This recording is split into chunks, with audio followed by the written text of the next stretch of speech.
Well, most of us thought that maybe Sabitzer would be the first signing this summer, but it looks like Erik ten Hag is going to hate to choose who the first signing of Erik ten Hag is going to be this summer. And guess what? It might be Adrien Rabiot, who is going to be a free agent on the 30th of June 2023. Welcome to United Matters channel. How are you guys, and where you watching us from? Smash the like button, comment and share.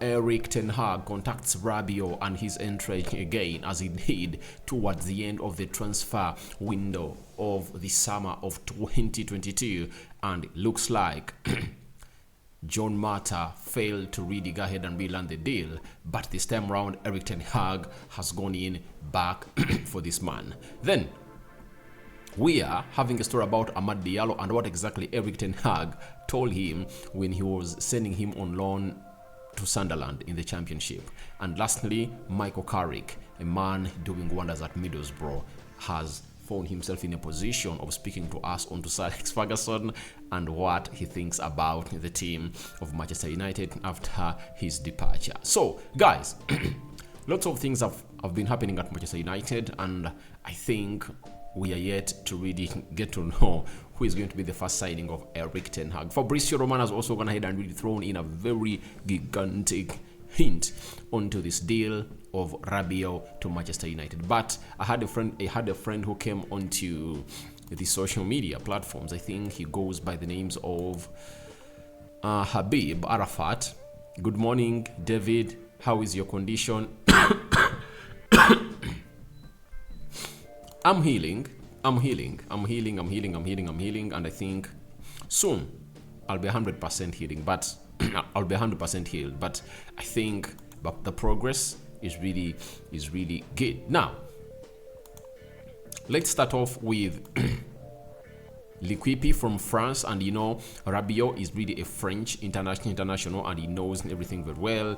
We've been told by L'Equipe, but Man United would like to complete Adrien Rabiot's arrival as soon as possible. If they continue to let us know that Erik ten Hag has made the recruitment of Adrien Rabiot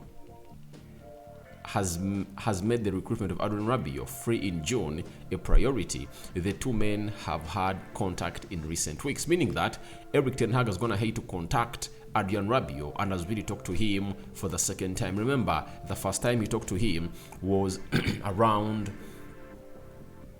the third week of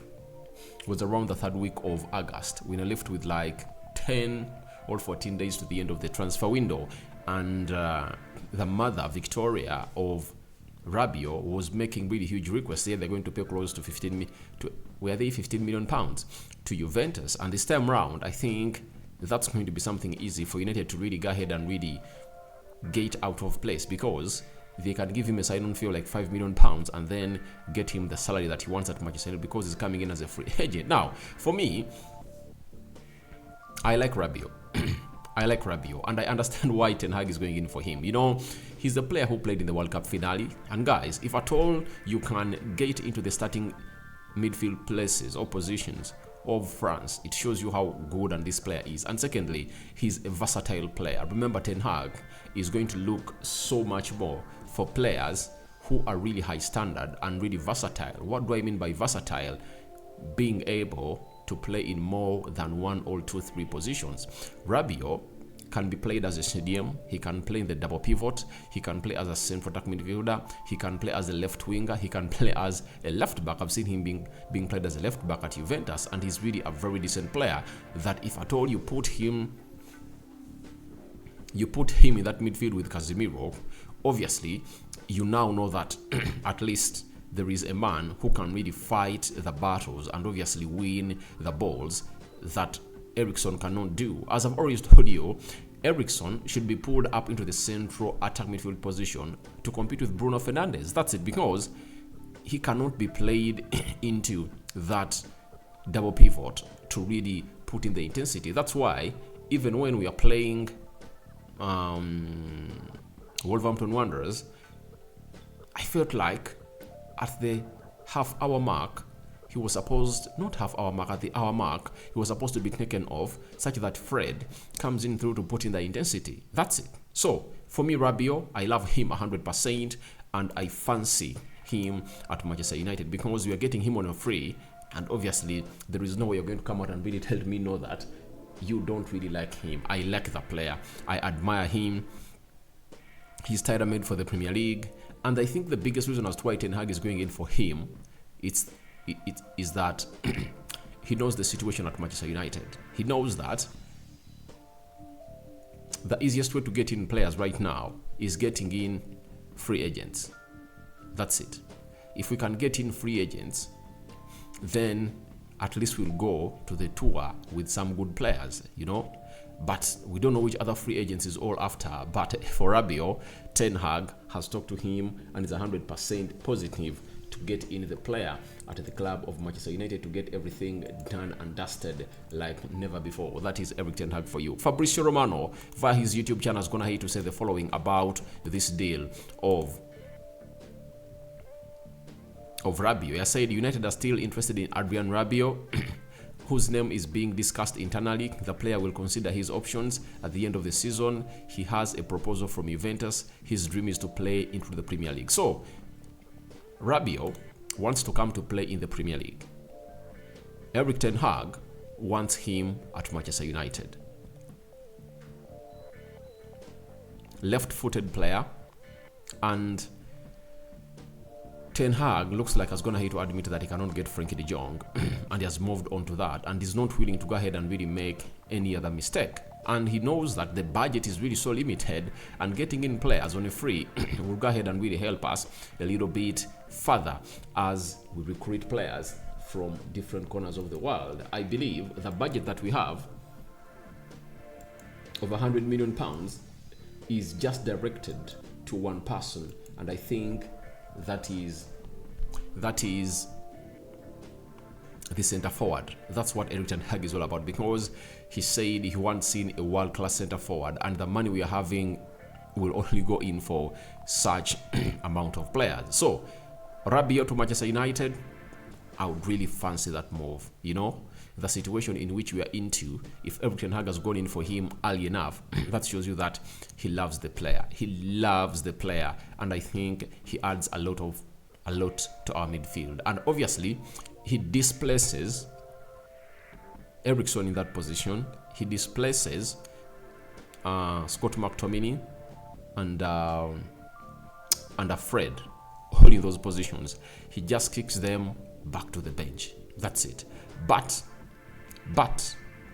there is a very huge question about how his mother comes in, obviously, and attacks the manager in public. And lastly, his discipline as a player.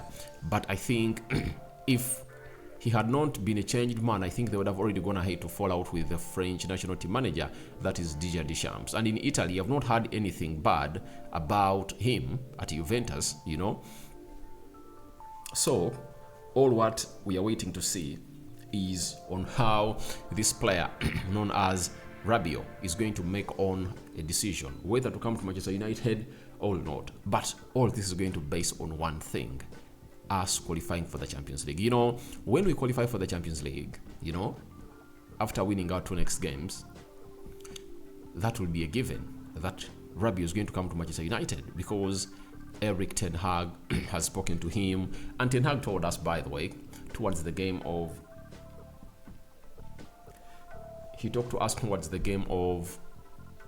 Wolverhampton Wanderers, that he's now confident that players really want to come to the team, meaning that players like Rabiot is going to hate to talk to have given him positivity and a lot of hope that he now has a lot to pick on of quality, because the team is back at least to where it can attract star players at Manchester United, and Ten Hag has proven that if you really have the talent and can play the ball, he is here to take you where you really want to go. And the age is not a matter for me. He's 28 years of age. He's in his prime. If he comes in, gives us some 3-4 years at Old Trafford, that's not bad. That's not bad for us, as we wait for the likes of Zidane Igbo and Kobe Menu or Charlie Savage to see whether one of those will come in through. And obviously, get into the team, I think that will be something great built by Erik ten Hag. So let's wait and see how Rabiot to Manchester United is really going to pan on as far as this is concerned. Now, after that, Amad Diallo has come out and spoke to Football Daily on what Ten Hag told him before he had advanced to Sunderland. He has told us that this is the advice Erik ten Hag gave him. He said it was a good experience for me to play more games, get more confidence, and come back to Manchester United more ready. That is what Ten Hag told Amad Diallo. And I think it really paid off. It paid off in a very, very good way. And I think he is not regretting. Because right now, even if Ten Hag is not willing to put, I'm just insinuating because I know obviously Ten Hag really loves to get him back. And Ten Hag is a man of his word. Even if Ten Hag, this is a hypothetical, even if Erik ten Hag doesn't want to get back this player, you know, very many Premier League clubs would love to go on and really take on Diallo. Even before he was loaned to Rangers, teams like Crystal Palace wanted to sign Amad Diallo on loan, and it shows you how good he is and how attractive he has gotten.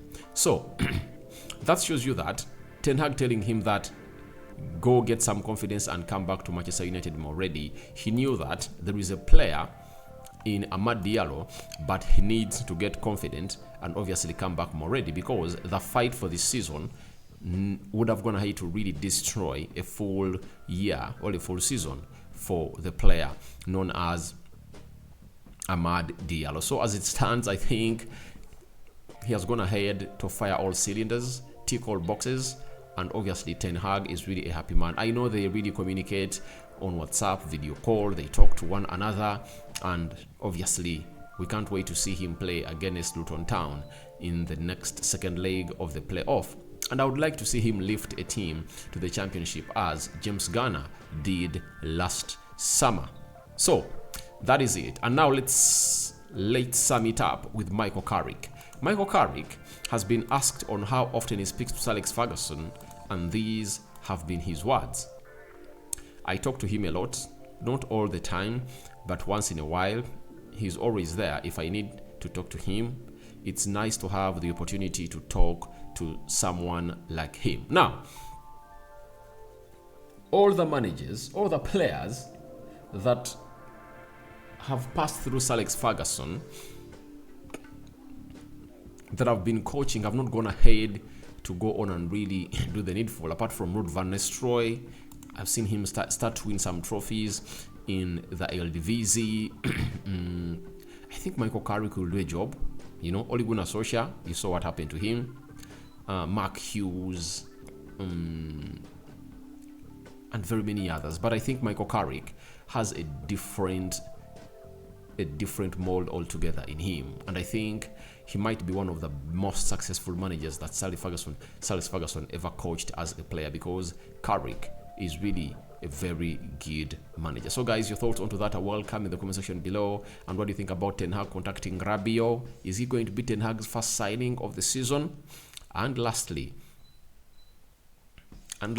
what do you think about Ten Hag's words that he told Amad Diallo that have gone ahead to come to pass? And Amad Diallo is firing up all cylinders, has gone ahead to really get more confident, and obviously he has found himself in a position of really getting more game time, and he's ready to return to Manchester. Good morning. I cover you all in the precious blood of Jesus Christ. I'm out.